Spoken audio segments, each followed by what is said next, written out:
ప్రజాప్రతినిధి న్యూస్ కి స్వాగతం.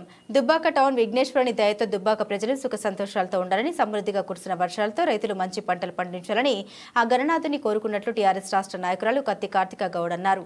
దుబ్బాకలో నవరాత్రి ఉత్సవాల్లో భాగంగా తన నివాసం వద్ద ఏర్పాటు చేసిన 21 అడుగుల భారీ వినాయకుని స్థానిక విలేకరులతో కలిసి ఘనంగా పూజలు నిర్వహించారు. ఈ సందర్భంగా ఆమె మాట్లాడుతూ వినాయకుని ఏర్పాటు సందర్భంగా ప్రతిరోజు నిత్య అన్నదానం నిర్వహిస్తున్నామన్నారు.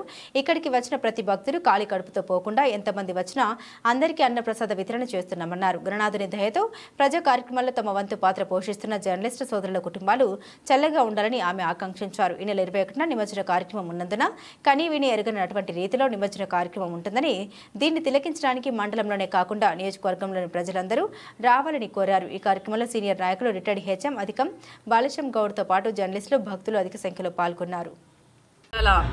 మన దుబ్బాకల గణేశుడిని పెట్టి అందరు పూజిస్తున్నారు.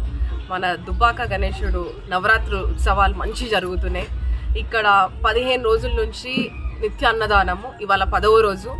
ఈ 10వ రోజు సందర్భంగా మన దుబ్బాకలో ఉన్న మీడియా మిత్రులు, మా అన్నదమ్ములు, మీడియా అన్నదమ్ములు అందరూ కూడా వచ్చి చాలా సంతోషంగా ఉంది. అందరూ దేవుణ్ణి గట్టిగా మొక్కినారు. రేపు దుబ్బాక మంచి అభివృద్ధి కావాలి, మా మీడియా మిత్రులు అన్నదమ్ములకి కానీ మంచి భవిష్యత్తు ఉండాలి, వాళ్ళు ఏదైతే కోరుకుంటున్నారో అది మనస్ఫూర్తిగా జరగాలని మనస్ఫూర్తిగా కూడా మేము కోరుకుంటున్నాము. అట్లనే మీడియా అన్నదమ్ముల చేతుల మీదుగా ఇవాళ అన్నదానం కార్యక్రమం కూడా చేపడుతున్నాము.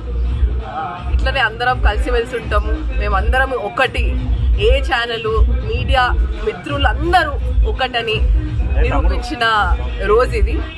కాబట్టి మీరందరూ కూడా దయచేసి రోజు రండి, మా వినాయకుడిని దర్శించండి, అన్నదానం ప్రసాద కార్యక్రమాల్లో కూడా పాల్గొనండి.